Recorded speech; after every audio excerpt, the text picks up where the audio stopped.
E aí, pessoal, sejam bem-vindas e bem-vindos ao canal Proficaio Química, continuando com o conjunto de aulas sobre reações até a parte de estequiometria. Nesta aula, a gente vai abordar um pouco mais sobre a parte de estequiometria de reações e terminar essa aula falando um pouco mais sobre o cálculo de reagente limitante e reagente em excesso dentro do cálculo estequiométrico. Quer aprender um pouco mais sobre isso? Se sim, vem comigo então.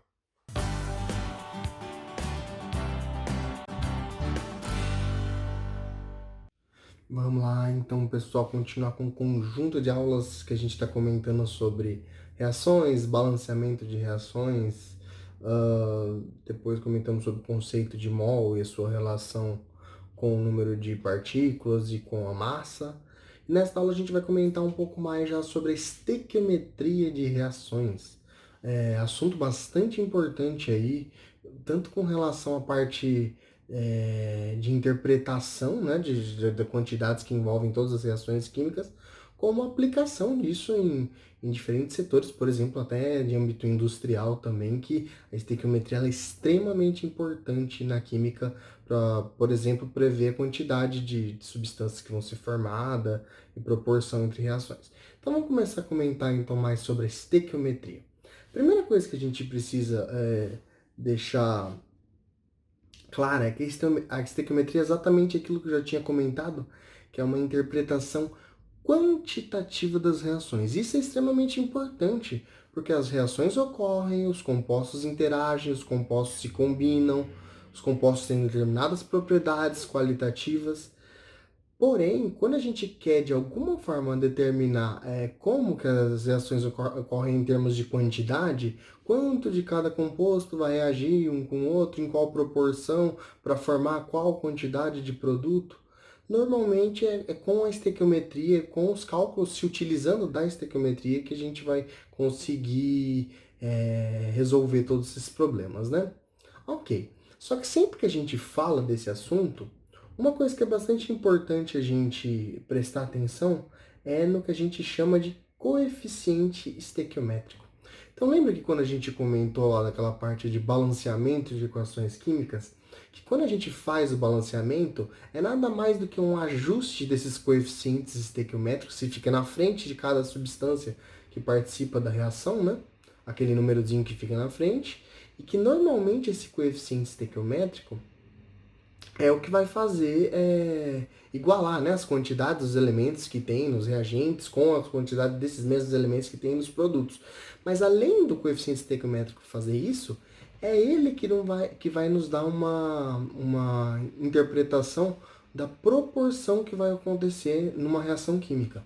Então, por exemplo, uma reação como essa aqui, ó. O gás nitrogênio, ele reagindo com o gás hidrogênio e produzindo amônia, NH3. Depois que a gente realiza o balanceamento dessa reação, a gente vê que tem aqui um balanceamento que os coeficientes estequiométricos ficam da seguinte forma. Um, uma molécula, por exemplo, de N2, reage com olha aqui, 3 moléculas de H2, produzindo 2 moléculas de amônia. Ok.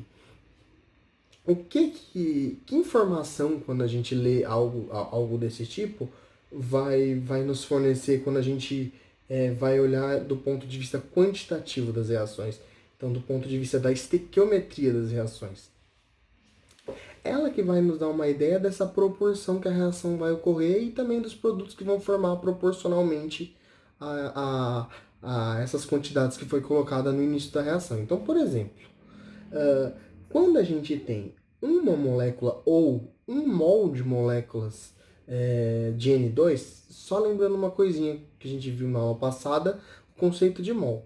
Uma coisa importante na estequiometria é que assim, a gente pode tanto trabalhar com, por exemplo, igual eu estava comentando, com moléculas, pequenas quantidades ali da reação, uma molécula reage com 3 moléculas de H2, formando 2 moléculas de NH3, como também é equivalente a gente usar na estequiometria essa mesma quantidade, só que em mols, que a gente já está usando uma quantidade maior para trabalhar do ponto de vista mais macroscópico, vamos dizer assim, que no nosso cotidiano é mais mensurável, né? Então, normalmente, é comum a gente fazer essa leitura dessas reações nas quantidades em mol, porque a gente está relacionando com quantidades que são mais mensuráveis, já que as reações normalmente, as quantidades que a gente se utiliza para fazer esse tipo de reação, normalmente são quantidades que envolvem um número de partículas muito grande dessas moléculas, né? E que interpretar isso do ponto de vista utilizando o mol fica muito mais fácil quantitativamente falando, né? Então, como que a gente poderia então interpretar isso? Que na realidade, além dos coeficientes estequiométricos ser importante para essa questão do balanceamento, ele também é importante para a gente saber a proporção, a relação estequiométrica dessa reação. Então, quando a gente fala assim, ó, a relação estequiométrica, eu coloquei aqui, ó, é 1 mol do N2 para 3 mol do H2 para 2 mol do NH3. Isso é extremamente importante para a gente saber, por exemplo, se eu colocar 1 mol exatamente do N2, por exemplo, nessa reação, quanto que ele vai precisar do H2 para que essa reação ocorra e consuma totalmente esse 1 mol? Ele vai precisar exatamente, mantendo essa proporção estequiométrica, de 3 mol do H2, né? E se você utilizar 1 mol do N2 e 3 mol do H2, quantos mol do NH3 formaria, teoricamente? 2 mol do NH3, seguindo exatamente essa proporção. Ou seja, então essa proporção, a gente acaba falando que esse 1 mol do N2 ele é quimicamente equivalente a 3 mols de H2, que também é quimicamente equivalente a 2 mols de NH3. E a gente pode correlacionar eles por essa estequiometria e fazer, por exemplo, se a gente coloca a quantidade de 1, se a gente sabe que esse 1 foi totalmente consumido, por exemplo, o reagente, a gente poder, por exemplo, calcular a quantidade de produto que vai ser formado, prever isso, inclusive, antes de você realizar a reação. Isso é extremamente importante. Então, e é uma das principais aplicações da estequiometria, que é para a gente predizer a quantidade de produto que vai se formar numa reação. Então, quando vai se trabalhar no ponto de vista industrial, se você, por exemplo, planeja que você quer obter uma certa quantidade de um produto, né, do que você vai, sei lá, produzir numa indústria uma determinada substância, sabendo as substâncias que vão reagir para formar esse produto e sabendo a estequiometria dessa reação, você consegue saber por essa quantidade de produto que você quer formar quanto que você tem que misturar, por exemplo, e colocar para reagir os reagentes para poder formar essa quantidade de produto desejada. Então, a estequiometria se torna muito importante nesse sentido, né? Então, sempre seguindo essa relação em mol. Então, se você quer formar, por exemplo, 2 mols do NH3, você vai utilizar 1 mol do N2, por exemplo, 3 mol do H2, nessa proporção, né? Para poder formar, teoricamente, né, se a reação tiver, depois a gente vai comentar sobre o rendimento, mas se ela tiver 100%, né, de rendimento, é, ela vai formar 2 mol do NH3. Então, e se a gente colocar outra quantidade de reagente, por exemplo, e ele for totalmente consumido, a gente consegue proporcionalmente saber qual quantidade de produto foi formada fazendo essa relação estequiométrica. Então, se a gente sabe que 1 mol, se colocar 1 mol do N2, vai produzir 2 mol do NH3, por exemplo, nessa reação, né? E se colocar, sei lá, vamos colocar qualquer quantidade aqui, 2,5 mol do N2, quanto que produziria do NH3? Então vocês percebem que se a gente só souber a quantidade que a gente consumiu de um dos reagentes, se ele for totalmente consumido, a gente consegue calcular quanto de produto vai formar fazendo essa relação um com o outro. E é nesse sentido que a gente fala que é quimicamente equivalente eu falar 1 mol de N2 e 2 mols do NH3. Porque se a gente colocar 1 mol de N2 e ele for totalmente consumido, são 2 mols de NH3 que vão ser produzidos se a reação tiver 100% de rendimento. Então, e se a gente colocar outra quantidade, proporcionalmente a reação vai acontecer para formar uma determinada quantidade do produto. Obviamente, sempre mantendo essa proporção da reação. E a estequiometria vai chegar na etapa de quando você tiver que, tipo, converter, né? Vamos dizer assim, a quantidade de uma substância em outra. Porque é a estequiometria que vai dar essa relação. Então, se você souber, por exemplo, quantidades de uma determinada substância, você sabe que ela foi consumida, você consegue calcular as quantidades tanto que precisam dos outros reagentes para fazer essa substância ser totalmente consumida, quanto também a quantidade que vai formar de produto com isso. Então, né?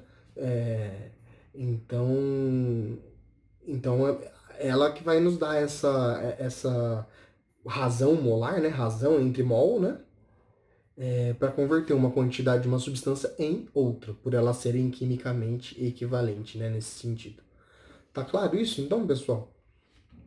Então, continuando, vamos supor que a gente tenha uma pergunta da seguinte forma. Numa reação do gás oxigênio, né, com o gás hidrogênio, aí que vai produzir água, então naquela típica reação, gás hidrogênio mais gás oxigênio produz água. Ele pergunta, qual que é a quantidade de água formada quando 0,25 mol de O2 reagem com o gás oxigênio? Então você percebe, ele deu alguma informação da água?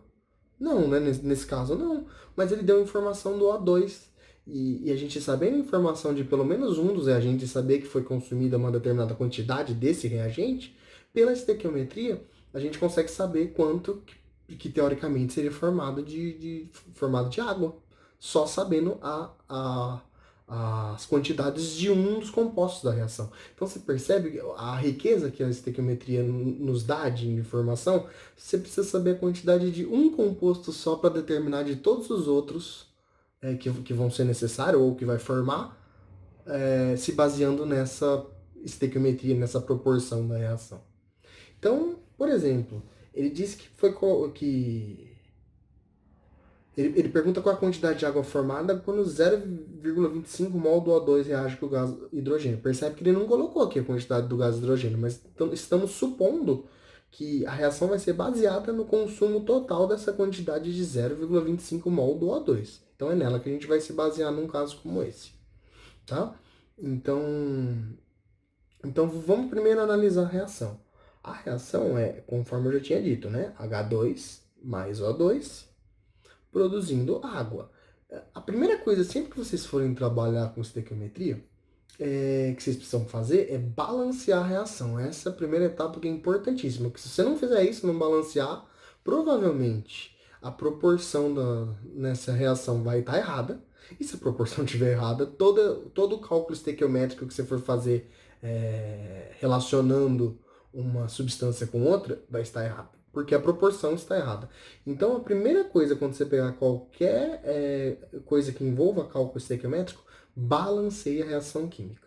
Aí nessa reação, por exemplo, do H2 mais O2 gerando água, o balanceamento dela vai ser 2 mol do H2, né, que vai reagir com 1 mol do O2, então 2 para 1, e vai produzir 2 mol da água. Então seria uma reação que tem uma relação estequiométrica 2 de H2 para 1 do O2 para 2 do H2O. E por essa relação a gente consegue calcular as quantidades. Porque essa é a relação que o próprio balanceamento, vamos dizer assim, nos dá. Qualquer outra quantidade a gente consegue calcular a partir, por exemplo, de regras de três simples, se utilizando dessa relação. Então, como ele quer saber de 0,25 mol de O2, qual que é a quantidade de água que seria produzida, ou seja, ele quer saber no final das contas o número de mol de H2O, que seria produzido quando se coloca 0,25 de O2, então a gente faria a seguinte conta. A gente teria que relacionar primeiramente a quantidade aqui, ó, quer ver? A quantidade de O2, que foi o que foi dado, 0,25, com a quantidade de água, que é o que a gente quer saber. Então, você percebe que nesse caso a gente não precisa se utilizar das quantidades do H2. Isso é uma coisa extremamente legal da estequiometria, que se a gente só se utilizar da quantidade que foi dada e da quantidade do que você quer saber, você consegue fazer a relação só entre os dois. Você pode desprezar, entre aspas, os outros compostos da reação, porque a gente supõe que os outros compostos vai manter, vamos dizer assim, no mínimo essa relação estequiométrica, né? Então a gente só se baseia nessas quantidades que foram dadas. Então como que a gente vai fazer? Primeiro a gente vai colocar a relação estequiométrica pelo balanceamento. A gente sabe que, pela proporção, 1 mol do O2, que está aqui no próprio coeficiente estequiométrico do balanceamento, vai produzir 2 mol de água, uma proporção de 1 para 2, né? Beleza. Só que quanto de O2 foi colocado? 0,25 mol. Então a gente coloca aqui mol de O2 embaixo de mol de O2, 0,25 mol. Opa. 0,25 mol, né, do O2, que vai produzir quantos mols de água. Então é isso que você quer saber. E é isso que a estequiometria vai dar. Basta você saber essa primeira proporção que o próprio balanceamento vai dar, que qualquer outra quantidade que você colocar aqui, por exemplo, 0,25 de mol, 0,25 mol do O2, que você vai conseguir calcular da quantidade da água, no caso, que é o produto que vai ser formado. Então, fazendo essa continha aí, no final das contas vai se obter que o número de mol de água, né, vai ser, ó, dobrou aqui 1 para 2, então 0,25 vai dobrar também, vai ficar 0,5 mol de água, no final das contas. Ou seja, essa é a quantidade que vai ser formada de água no final do processo, se o processo ocorrer, né, teoricamente, com 100% de rendimento, tudo, seria essa quantidade formada no máximo, vamos dizer assim, de água, se você colocar 0,25 mol do O2. Ou seja, pela estequiometria a gente conseguiu calcular, a partir das informações do O2, conseguiu calcular as quantidades do produto que vai ser formado, que nesse caso é água. Beleza. Só que vocês percebem que aqui, nessa estequiometria, a gente trabalhou só com a relação entre mol e mol, né? Então, porque é a primeira relação que a, que a equação química da reação vai nos dar. E se a gente, por exemplo, tiver que trabalhar com a relação massa e massa? Por exemplo, a gente quer determinar a massa do produto em grama, por exemplo, que pode ser formada a partir de uma massa conhecida de um reagente. Que, inclusive, pessoal, é o mais comum no laboratório a gente trabalhar, né?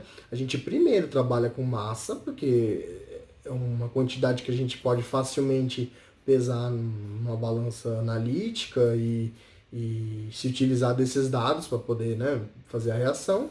É o comum a gente trabalhar normalmente em massa, porém, a gente tem que sempre, até para respeitar essa questão da relação estequiométrica, saber a relação que essa massa que a gente, por exemplo, está usando com a quantidade de mol também. Porque é pela quantidade de mol que a gente vai conseguir fazer essa relação estequiométrica que a gente está aprendendo aí, que pode relacionar quantidades de reagente com a quantidade do produto. Beleza? Então, o que normalmente quando a gente tem massa do reagente e quer obter massa do produto, que a gente precisa fazer, né?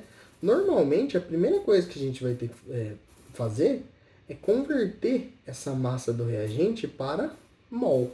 E normalmente, para fazer essa conversão, a gente vai se utilizar da massa molar desse reagente. Lembra que eu falei para vocês naquela aula que a gente comentou sobre massa molar? Que a massa molar ela vai servir justamente para isso. É ela que nos dá essa relação entre massa e mol. Então, toda vez que a gente quiser converter massa em mol ou mol em massa, é a massa molar que a gente vai utilizar, né? Então, a gente vai utilizar a massa molar desse reagente. Como a gente vai utilizar? Então, a gente pode, por exemplo, lembra que para calcular a quantidade de mol, M, lá a gente pode usar aquela formulinha, dividir a massa, né, que foi utilizada de reagente, pela massa molar dele, e aí com isso você consegue descobrir a quantidade em mol. Você sabendo a quantidade em mol desse reagente, você consegue, por essa relação estequiométrica, você consegue calcular a quantidade em mol de produto que seria produzida, né?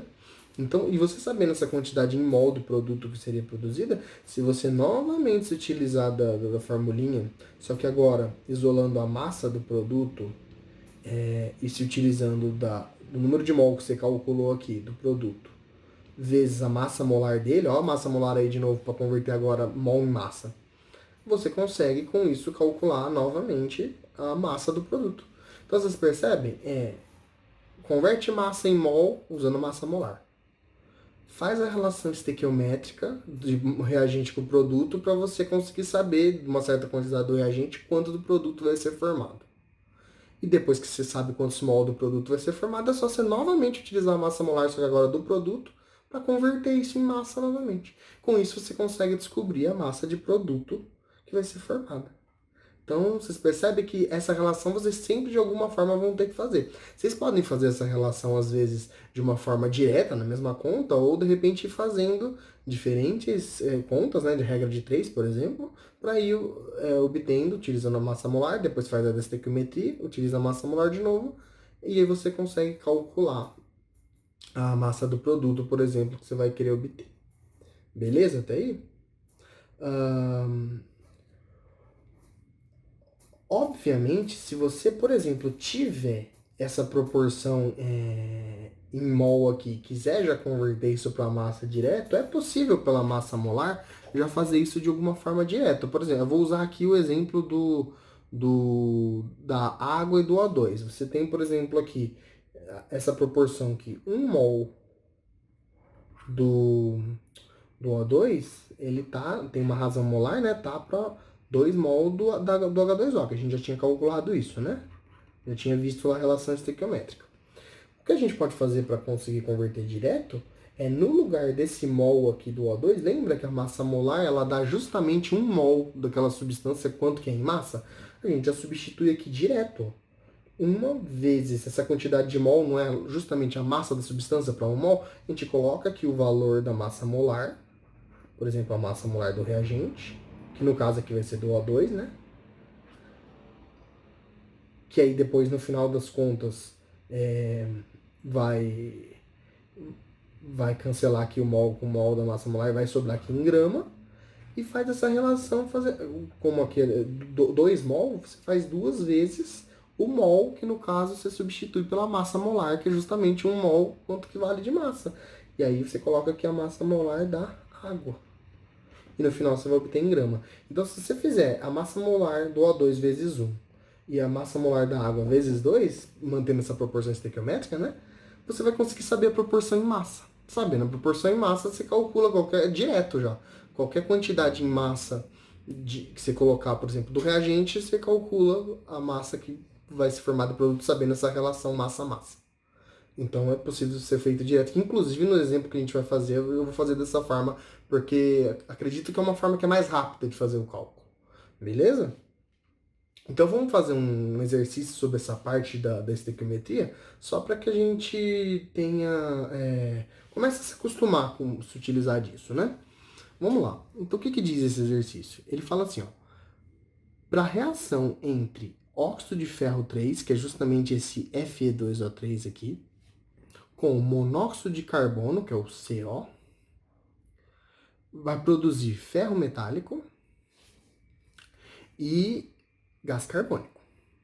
Então vamos só escrever aqui essa reação só para a gente, né, já ir se adaptando a interpretar a informação que o exercício está falando da reação e escrever isso na forma da reação mesmo, né? Ele fala que o Fe2O3 vai reagir com monóxido de carbono, então a gente vai escrever assim, ó, Fe2O3 vai reagir com o CO e vai produzir, o que ele fala que vai produzir? Ferro metálico, que é o Fe, mais o gás carbônico, CO2. Beleza, já escrevemos aqui tudo. A próxima coisa que a gente vai ter que fazer agora, a gente vai ter que balancear essa reação, né? Porque, lembra, sempre que a gente for fazer qualquer cálculo estequiométrico, depois eu até leio o resto da questão, mas lembre-se sempre, quando você escrever a reação, ou se a reação já foi dada, sempre o primeiro passo que você vai fazer antes de fazer qualquer cálculo estequiométrico, balanceia a reação. Fazer ele rapidamente aqui, né? Eu já tinha feito, na verdade, então a proporção desse balanceamento vai ser 1 para 3 para 2 para 3. Né? Se a gente for ver aqui, 2 ferros de um lado, 2 ferros do outro. Carbono agora, 3 carbono de um lado, 3 carbono do outro. Oxigênio, tem 3 aqui e mais 3 nesse outro composto, vai dar 6. 3 vezes 2 aqui vai dar 6. Então tá balanceada a reação, né? Beleza. Com a reação balanceada, vamos ver qual que é a pergunta do exercício. Ele pergunta, qual é a massa de ferro metálico, olha aqui, que pode ser obtida a partir de 10 gramas do Fe2O3. Então ele dá 10 gramas desse aqui E ele quer saber quanto de massa desse aqui, do ferro metálico, vai ser produzido. É isso que ele quer saber. Beleza? Então vamos por partes. Primeira coisa, o que a gente precisa fazer para começar essa questão? A gente precisa saber a massa molar de cada um desses compostos que estão, pelo menos os envolvidos no que o exercício pergunta, né? Ele dá a informação do Fe2O3, ele quer saber do ferro metálico. Então, a gente precisa, pelo menos, saber a massa molar desses compostos para que a gente se utilize delas para converter, né? Lembra que eu comentei com vocês para poder utilizar as informações de mol, né? Então, vamos fazer aqui no cantinho esse cálculo. Então, primeiro a massa molar do ferro já foi dada, que é justamente 55,84, que foi dada no exercício. É uma massa molar, como é só do ferro, né? Que a gente pode pegar direto, por exemplo, da tabela periódica, a informação da massa atômica, né, do ferro. E aí, para calcular a massa molar do Fe2O3, aí o que a gente vai fazer? Vai ter que ver quantos ferro e quantos oxigênio tem na fórmula, utilizar as massas atômicas e calcular, né? Então, como que a gente vai fazer, então? Quantos ferro tem nessa fórmula aqui? Tem 2. Então, a gente vai fazer 2 vezes. Qual que é a massa atômica do ferro que foi dada? 55,84. Então, a gente coloca aqui. Não vou nem colocar unidade agora aqui, que como tá tudo grama por mol, no final das contas a gente coloca em evidência, vai dar em grama por mol. Então, 55,84. Mais 3 vezes, né, porque tem 3 oxigênio, a massa atômica do oxigênio, que é 16. Se a gente for fazer essa conta aí, no final das contas vai dar, eu já tinha feito anteriormente, né? Vai dar 159,68. Então, 159,68. Qual a unidade? Grama por mol. Unidade normalmente de massa molar, né? Que vai relacionar justamente 1 mol quantos gramas que tem do Fe2O3. Né? Beleza. Então, com isso, a gente já tem aqui a massa molar do ferro metálico, que a gente vai precisar, e a massa molar do Fe2O3, que também a gente vai precisar. Vamos agora fazer qual que é a proporção, a relação estequiométrica que tem o Fe2O3 com o ferro.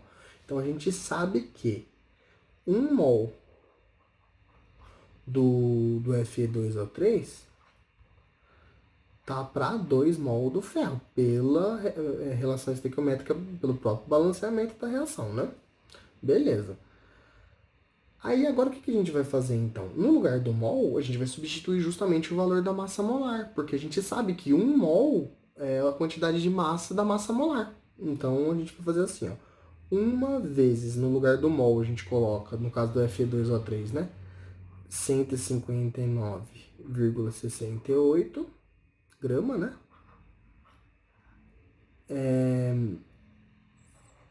Tá para 2 vezes agora o mol do ferro, que no caso é a massa molar dele aqui, ó, que 1 mol do ferro é 55,84 gramas. Então a gente vai colocar aqui, ó, 55,84 gramas, tá? Aí, sabendo essa relação, a gente só reescreve aqui, fazendo essas multiplicações, vai ficar 159,68 grama do Fe2O3 vai produzir 2 vezes 55,84 e no final das contas vai dar 111,68. 111,68 gramas do ferro. A gente já sabe agora a relação em massa. Cada 159,68 gramas de Fe2O3 que se colocar, vai produzir 111,68 gramas do ferro. Só que quanto foi colocado do Fe2O3? 10 gramas. Então a gente vai colocar aqui embaixo, ó, 10 gramas do Fe2O3 vai produzir quantas gramas do ferro metálico? É isso que a gente quer saber. A gente só faz essa regrinha de 3 aqui e tal. No final das contas, a gente vai obter a massa de ferro metálico, que é o que o exercício pede. Que eu já calculei anteriormente e vai dar 6,99 gramas do ferro metálico. Então, essa é a resposta. Então, vocês percebem que eu fiz só a relação estequiométrica aqui, mol e mol. No lugar do mol, eu substituí justamente os valores que a gente tinha da massa molar de cada um, porque a massa molar vai dar justamente 1 mol quanto que é em grama, né? Mantive, claro, que esses valores aqui da frente, o 1 e o 2, porque é a relação estequiométrica, 1 para 2, né? Eu só substituí no lugar do mol a massa molar. E aí, com isso, a gente teve essa relação em grama, já direto, e só fiz a regrinha de 3, né? Da relação em gramas, aí 10 gramas tá para massa do ferro. E aí calculei, deu 6,99 gramas de ferro. Beleza? Então, é basicamente dessa forma que a gente vai fazer o cálculo sempre que envolver essa parte de estequiometria. Só que vão ter alguns casos, na verdade, muitos casos, que inclusive é muito utilizado isso na indústria química, em que vai se colocar numa certa reação química não exatamente as massas dos reagentes na proporção estequiométrica certinho. Vai acontecer casos em que vai se colocar um dos reagentes numa quantidade menor do que a relação estequiométrica que ele tem com outro reagente. E aí, num caso como esse reagente que foi colocado numa quantidade menor, ele vai limitar o consumo do outro. Por quê? Vamos supor, a reação ela ocorre em 1 mol de 1 mol. Vamos supor que a reação ocorre 1 mol de cada um que vai reagir um com o outro em proporção. Então, 1 mol de um composto A, ele vai precisar reagir com 1 mol de um composto B. Essa é a proporção estequiométrica. Mas vamos supor que a gente pega e coloca 1 mol do A e 2 mol do B, por exemplo. O que vai acontecer? Foi colocada uma relação diferente dessa relação estequiométrica. 1 mol do A e 2 mol do B. O que vai acontecer nesse caso? 1 mol do A, para ele ser totalmente consumido, quantos mol do B ele vai precisar pela relação estequiométrica? Ele vai precisar de exatamente 1 mol do B. Só que o que foi colocado do B foi 2 mol. E aí, num caso como esse? Num caso como esse, o A, que foi colocado 1 mol, vai ser totalmente consumido quando ele reagir com 1 mol do B, só que aí o B, no final das contas, ainda vai sobrar 1 mol, porque foi colocado a mais dele. Então, num caso como esse, a gente fala que o A, que foi totalmente consumido, é o que a gente fala que é o reagente limitante. Porque justamente o reagente limitante é o composto que vai ser totalmente consumido na reação química caso eles não estejam em proporção estequiométrica. O composto que for totalmente consumido é o que a gente vai chamar de reagente limitante. E é ele mesmo que vai determinar qual que é o rendimento máximo da reação. Em outras palavras, é o reagente limitante, que é o que vai ser totalmente consumido, que vai determinar quanto vai ser produzido de produto. Porque o que está em excesso, só parte dele vai reagir e uma outra parte vai sobrar, que não vai participar da reação para formar produto, porque sobrou. Então, a gente não pode se utilizar da quantidade toda do que tá do reagente que está em excesso para calcular o quanto vai formar de produto, porque é errôneo fazer isso, porque nem toda essa quantidade do que está em excesso reagiu.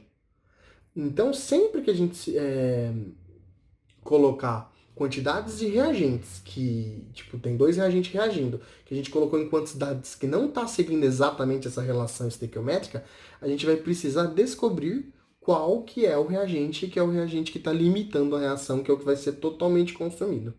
Porque é esse reagente que vai determinar o rendimento máximo da reação. E é a partir dele que a gente vai poder fazer os cálculos de, por exemplo, quanto de produto vai ser formado, e não do em excesso. Porque o do em excesso só uma parte dele vai reagir. Aí é claro, se você me perguntar, professor, se eu utilizar para fazer o cálculo do produto só a parte desse reagente em excesso que reagiu, vai dar certo? Aí sim, vai dar certo. Só que normalmente já é mais comum a gente descobrir primeiro quem que é o reagente limitante, que é o que vai ser totalmente consumido, né? E a partir dele a gente já faz os cálculos de quanto produto vai ser formado, porque ele já limita, então já fica mais fácil a gente fazer dessa forma. Então sempre, gente, que você quiser calcular esse rendimento teórico de uma reação, que vai ser justamente quanto que no máximo vai ser produzido na reação, a gente vai sempre partir da quantidade de quem? Desse reagente que limita a reação, e não do que está em excesso. Beleza? Tá claro isso?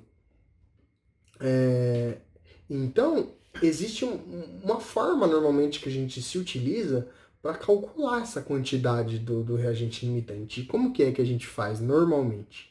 Normalmente a gente primeiro converte as quantidades dos reagentes em mol. Então, por exemplo, se foi dado lá quanto foi colocado em massa de cada um dos reagentes, qual que vai ser a primeira etapa que você vai realizar para determinar quem é o limitante daquelas quantidades de reagentes que foram colocadas?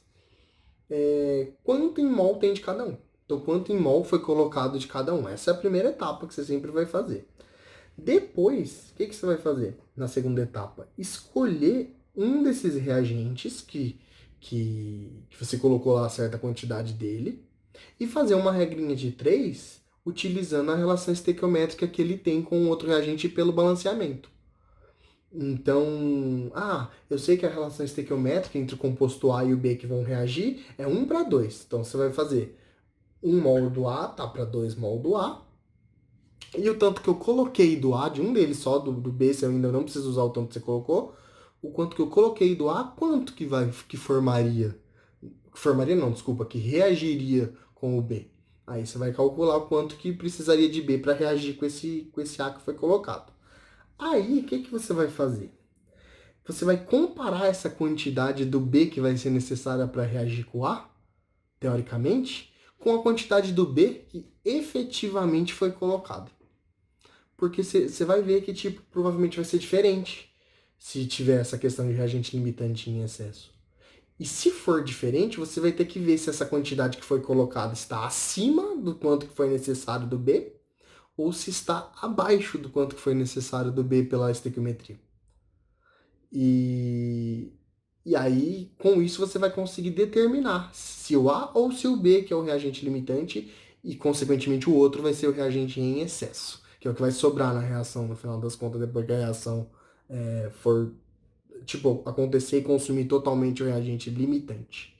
Então é sempre assim, pessoal. Sempre que as quantidades não tiver na relação estequiométrica, vamos supor que envolva só dois reagentes. Um é um limitante, o outro necessariamente vai ser um em excesso. Então, tipo, se esse outro, o B, é o limitante, o A vai ser um em excesso. Porque, tipo, normalmente um vai ser totalmente consumido e o outro vai sobrar, vai ficar em excesso, conforme a gente sempre fala. A não ser que os dois sejam colocados em proporção exata em relação à estequiometria. Aí os dois é como se os dois fossem o limitante, porque os dois vão ser totalmente consumidos porque você colocou a mesma quantidade da estequiometria. Aí tudo bem, em casos como esse. Os dois vão ser consumidos totalmente junto porque eles estão seguindo exatamente a proporção estequiométrica da reação. Então, como que vai ser a comparação que você vai fazer? A gente vai fazer um exemplo sobre isso que vai ficar mais claro, mas assim, se a quantidade real que você colocou do segundo reagente, ela é maior do que a quantidade necessária que dele para que o A seja totalmente consumido, o primeiro reagente seja totalmente consumido, então esse segundo reagente, já que a quantidade dele está maior do que o necessário, a gente vai falar que ele é o reagente que está em excesso. Naturalmente, o primeiro reagente vai ser o reagente que é o reagente limitante, é o que vai limitar a reação. Porque esse outro vai ser o totalmente consumido. Tá claro? Agora, se essa quantidade do segundo reagente é menor do que esse valor calculado pela estequiometria, aí quem vai estar em excesso é o primeiro reagente, o A que eu comentei, e o B vai ser o que vai ser o limitante. Então, tipo, vai depender dessa comparação que a gente vai fazer. Então, vamos supor, você tem uma relação estequiométrica, né? Por exemplo, 1 mol do A, ele tá para 2 mol do B. Um exemplo. Vamos só para vocês já terem uma noção aqui. Dá para 2 mol do B. Só que aí a gente colocou, por exemplo, 1 mol do A e 3 mol do B. Então, se a gente for fazer um comparativo aqui, para esse 1 mol do A ser totalmente... Ó, a gente colocou 1 mol do A e 3 mol do B. Isso foi o que efetivamente foi colocado. Isso aqui é o real, tá?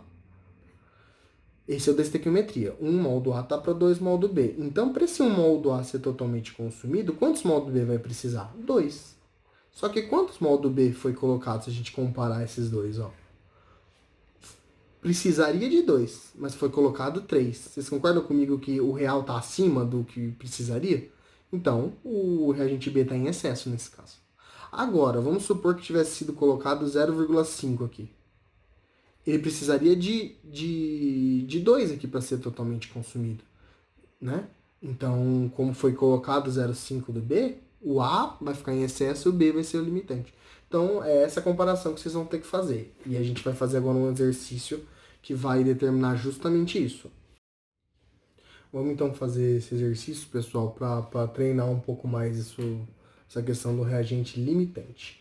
No exercício, o que basicamente ele pergunta? Ele fala o seguinte, que o carbeto de cálcio, que é o CaC2, né? Ele vai reagir com água para formar o hidróxido de cálcio e o gás inflamável etino, que a gente também chama de acetileno, né? Ok, conforme a reação abaixo. Então, nesse exercício, ele já dá a reação CaC2, vai reagir com duas águas, inclusive balanceada, então para facilitar aí, produzindo o hidróxido de cálcio, né, CaOH2, e C2H2, que é justamente esse gás etino, que é o acetileno. Ok? E aí, o que ele fala na A? Ele fala o seguinte, ele pergunta qual é o reagente limitante se for colocado 100 gramas do carbeto de cálcio e também 100 gramas de água. Então, colocar para reagir 100 gramas do carbeto de cálcio e 100 gramas de água, quem que vai ser o limitante? Em outras palavras, quem que vai ser totalmente consumido nessa reação? Então, a gente vai ter que descobrir nesse caso, né? Para a gente descobrir, e aí com isso também foi dada a massa atômica de cada composto, justamente para a gente conseguir calcular a massa molar e tal. Então vamos resolver esse exercício. Normalmente, para a gente saber quem que é o reagente limitante, a gente precisa saber as quantidades em mol primeiro para a gente conseguir fazer a relação estequiométrica. Essa é a primeira coisa. Então, como o exercício tudo foi dado em massa, 100 gramas de cada um, o que a gente vai precisar fazer? Primeiro, converter massa de cada um deles em mol. Só que para a gente fazer essa conversão, o que a gente precisa, primeiramente? Saber a massa molar. Porque lembra que é a massa molar que vai fazer essa relação entre massa e mol? Sempre lembrem disso, pessoal. Então, a gente vai fazer o cálculo primeiro da massa molar de cada um. Vamos fazer aqui no cantinho, depois a gente vai se utilizar desses valores para converter esses 100 gramas de cada um em mol. Vamos lá. Massa molar do CaC2 primeiro. Então, a gente vai calcular aqui, né, com os dados que foram fornecidos de massa atômica, do cálcio é 40, então a gente vai colocar aqui, como só tem um cálcio na fórmula, 40 mais 2 vezes o do carbono, que é 12, que foi dado aqui. Então, 2 vezes 12.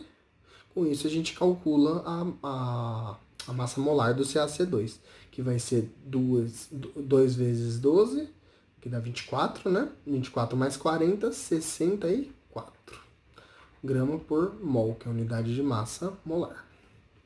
Beleza. Aí agora a gente vai calcular a massa molar do outro reagente envolvido, que a gente vai precisar da massa molar dos dois para converter para mol, né? Agora a massa molar da água, H2O, que vai ser, o hidrogênio tem 2 na fórmula, 2 vezes a massa atômica do hidrogênio, que está aqui, ó, 1.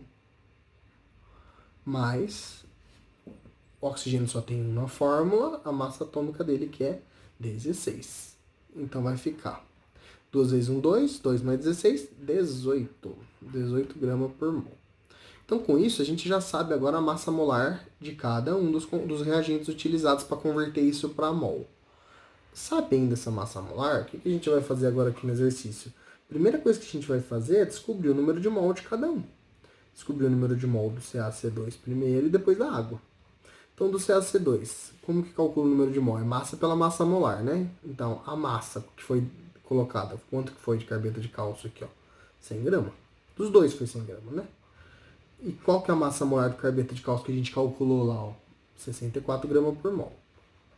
Então, com isso, grama corta com grama, mol menos 1 passa para cima como mol.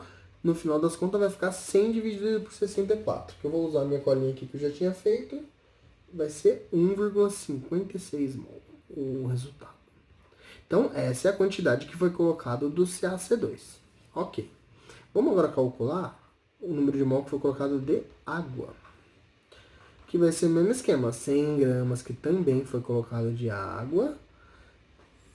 A massa molar da água é 18, então 18 gramas por mol. Aí a gente corta grama com grama, mol menos 1 passa pra cima, fica mol. 100 dividido por 18, eu já vendo a minha colinha ali, 5,56 mol foi colocado de água. Isso é o que foi efetivamente colocado de cada um, pessoal. O que a gente vai fazer agora? No caso, para descobrir quem dos dois é o reagente limitante, a gente vai ter que se utilizar da estequiometria da reação. Então, a gente sabe que a estequiometria da reação é 1 mol para 2, tá vendo aqui? 1 mol do CaC2 reage com 2 mol de água, é 1 para 2, então, a estequiometria. Usando essa estequiometria aqui, vamos colocar ela aqui, ó. 1 mol do CaC2 tá para 2 mol de água. O que a gente vai fazer agora? A gente vai pegar as quantidades, uma delas só, por exemplo, do CaC2, 1,56, que a gente sabe que foi o que foi colocado, e vai colocar aqui embaixo, ó, 1,56 mol do CaC2, para a gente fazer essa continha aqui e descobrir quantos mol de água que seria necessário para consumir totalmente 1,56 mol do CaC2. Se a gente for fazer esse cálculo aqui, o número de mol de água necessário, só para diferenciar do outro número de mol de água que a gente calculou, vou colocar um asterisco aqui, que esse é o necessário. E o 5,56 foi o que efetivamente foi colocado, que foi o 100 gramas lá. Então, quanto que vai dar essa continha aqui? Vai ser 1,56 vezes 2, que vai dar 3,12 mol de H2O, de água. Isso foi o que foi colocado, o que foi, na verdade, necessário para consumir 1,56 mol do CaC2 completamente. Só que vamos comparar agora aqui o número de mol de água necessário para consumir totalmente 1,56 mol do CaC2, que é 3,12, e o número de mol de água efetivamente colocado na reação, que foi 5,56. Se a gente for fazer a comparação, foi colocado mais quantidade de água do que o que foi necessário para fazer consumir 1,56 mol do CaC2 completamente. Moral da história, a água está em excesso, porque dos 5,56 mol da água que foi colocado, só 3,12 que vai precisar dela para reagir com 1,56 do CaC2. Vai sobrar um tanto de água lá ainda que vai estar em excesso. Por isso que o reagente limitante nesse caso é o CaC2. Então, nessa letra A, ele queria descobrir quem que é o reagente limitante. É o CaC2. Então, é ele que vai ser totalmente consumido no processo. E lembrando que são agora os dados dele que a gente vai se utilizar para calcular o item B, que ele pergunta a massa de etino que vai ser produzida. A massa desse produto aqui que vai ser produzida, ele quer saber. Então, a primeira coisa, antes de saber a massa que vai ser produzida, a gente tem que descobrir o número de mol dele que vai ser produzido, né? Então, para saber o número de mol dele que vai ser produzido, primeiro a gente usa a relação molar aqui, ó, que a gente sabe que 1 mol do CaC2, que é o reagente limitante, por isso que eu estou usando ele, vai produzir, ó, também, ó, é 1 para 1, tá vendo? 1 mol do etino, que é o C2H2. 1 mol produz 1, então a quantidade, no final, quanto que foi usado aqui de CaC2 para ser consumido totalmente? Tá aqui, ó, 1,56 mol do CaC2. Quanto, no final das contas, vai formar do C2H2? Como é 1 para 1, no final vai ser formada a mesma quantidade de C2H2. Então, também vai ser formado 1,56 mol do C2H2. Então, se você quisesse fazer a regrinha de 3, chamar aqui de x e tal, mas vai dar exatamente esse valor, né? Agora, sabendo desse valor, o que a gente vai calcular? A massa do etino. Como? Usando a formulinha, massa do C2H2, que é do etino, é igual ao número de mol dele, que é 1,56 mol, né? Que foi produzido, vezes a massa molar, que é aqui, ó, do etino, tá, do etino, na verdade, do etino a gente ainda não, na verdade, do etino a gente ainda não calculou a massa molar dele, né? Mas fazendo aqui, ó, rapidinho, a massa molar do etino, vai ser 2 vezes 12, né? Mais 2 vezes 1.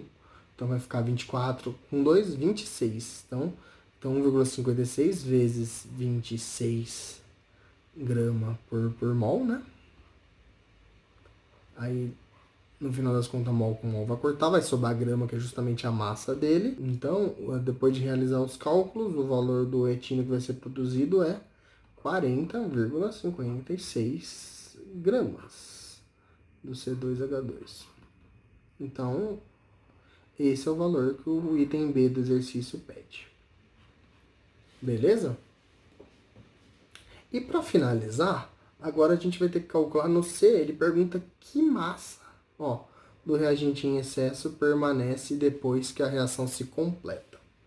Então, para a gente saber essa massa que permanece depois que a reação se completa, primeiro a gente precisa ver o quanto de mol que sobrou, né? Aí, se a gente sabendo o tanto de mol que sobrou, a gente consegue converter isso para massa e no final a gente vai saber o quanto de massa em excesso que vai permanecer, que vai sobrar também, né? Como que a gente vai saber o quanto de mol que sobrou? Olhando aqui, ó, foi colocado de água 5,56 mol. E quanto que foi realmente consumido de água após 1,56 mol de CaC2 ser consumido? 3,12. Então a gente vai ter que fazer uma subtração entre os dois para a gente saber o quanto que sobrou de mol de água e depois converter para massa isso. Vamos fazer isso então? Eu coloquei aqui no outro slide só para poder fazer essa C, vai ficar o número de mol da água em excesso vai ser o número de mol da água que a gente colocou menos o número de mol da água que a gente chamou aqui de asterisco, que foi o tanto que foi consumido. Então, no final das contas, o número de mol da água em excesso vai ser o que foi colocado, que foi 5,56 mol, né? Menos o tanto que foi consumido, 3,12 mol. Então, se a gente fizer esse cálculo aí do tanto de mol de água que sobrou, depois que aconteceu o processo, foi 2,44. Com isso, sabendo desse mol de água que sobrou, a gente consegue converter isso, né? Tipo, a gente sabe que a massa de água em excesso vai ser esse número de mol, que é 2,44, vezes a massa molar da água, que é 18 gramas por mol. Que é a formulinha, né? Massa igual a Nzinho vezes a massa molar. Então, a gente cortando aqui mol com mol, vai sobrar em grama, que vai ser a massa de água. Se a gente for calcular aqui, vai dar que essa massa de água que sobrou, já tinha feito o cálculo, eu tinha feito o cálculo antes aqui, foi 43,92 grama. Beleza? Então essa foi a massa de água em excesso. Então daquele 100 gramas que foi colocado de água, 50 e pouquinho foi consumido e 43,92 sobrou. Beleza? Então era basicamente isso que eu gostaria de comentar com vocês sobre essa parte de reagente limitante e reagente em excesso e também estequiometria, né? Próxima aula a gente vai continuar falando sobre esse assunto, mas vai abordar também a parte de rendimento de reação. Espero vocês até a próxima aula, então. Até mais, pessoal. Bons estudos. Tchau, tchau.